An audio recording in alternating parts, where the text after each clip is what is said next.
If you want to make sure that you're convicted, there's a lot of incredibly stupid things you can do in jail.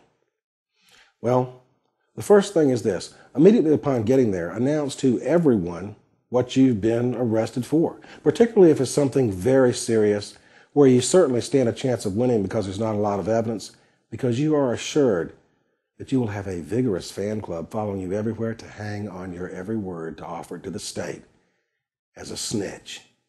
What's another thing you can do?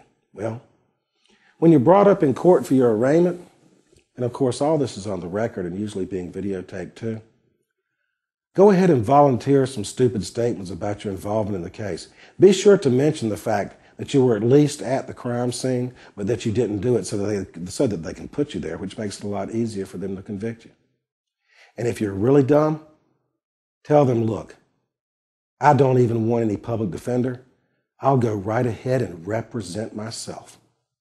Now, as you get back on the bus and you're riding over to the jail because your bond's been denied, because you're somewhere just south of Osama bin Laden as far as danger to the general community, make sure that you talk to a lot of people on that bus about what you've done and about how proud you are of it and how that makes you a kingpin. Because by the time you get back to the jail, you find that you've been befriended by this person that worships you like you're some kind of hero, that thinks you're something like Scarface, and he's all anxious to hear about what happened.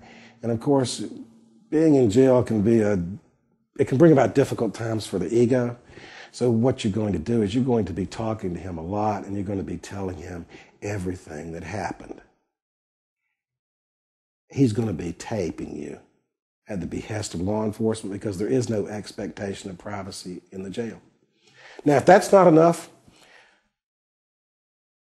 go to the telephone. Pick up the telephone when it's your turn to use it. And it doesn't really make any difference who you call because usually you're going to be entering some inmate number, which of course is going to be triggering a computer.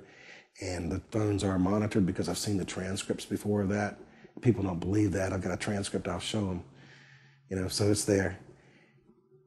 Doesn't make any difference. As I said, who you call, tell them all about it over the telephone so that they'll have another chance in case the wire was bad when you were talking to the person in jail about exactly what you did, how you did it, and how you need to dispose of the remainder of the evidence, and what you can do out there to help me hide the fact that this crime has happened, and how you can help me raise the money illegally to be able to defend myself and hire a real attorney, because everybody's telling me in here right now that that's what I better do because I'm in a lot of trouble.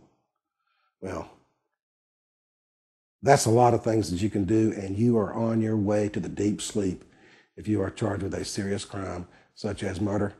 And perhaps you should be because you almost deserve to be killed because you're so stupid. But there's one thing you can do that's really beautiful, and I love this. You would not know how many defendants will ask you, I want a copy of all my discovery. Well, what is discovery? Discovery is the police reports, the tapes, the transcripts, the charging instrument, and everything else. Well, what are they going to do with that? Well, they're going to put it in their cell. Well, what's the problem with that? Wandering eyes is the problem with that. One of the best things you can do is hand somebody that hasn't got your best interest in heart, like one of your cellmates that's like wanting a deal. Hand him your discovery. Let him review it all. Because that way, when he talks about the confession that you gave to him so that he can walk away while you get ready for the deep sleep, he'll have all the details. And it will sound like he is very well versed in it. And he can also check out any lies that he might want to tell to make sure that it's consistent with the reports itself.